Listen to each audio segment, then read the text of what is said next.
افغانه ته څه وایه به دا باره وروره دا د لیویس پوسټونه دي دا ګه د خط سوي دي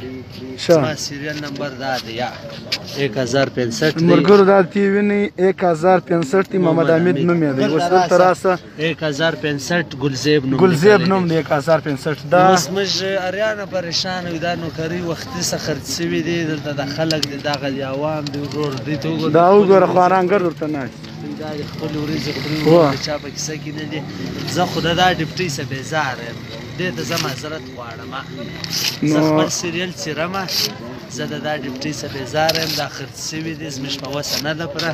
موږ غریبان خلک یو دا چې دی ملګرو دا چې دی حمید افغان دی ډېر ښه فوټبالر دی د سپورټسمین عزت نشته بس خالي د پیسو قدر ستا نو چې ګرد پیسو الله لګېږي نو موږ خواران غریبان به باره څه کوو نو بس ما زم د عوامو صدقه دا بل ملګري غم دا دی چینج سوی دی ګور دغه چینج زما خپله چینج بس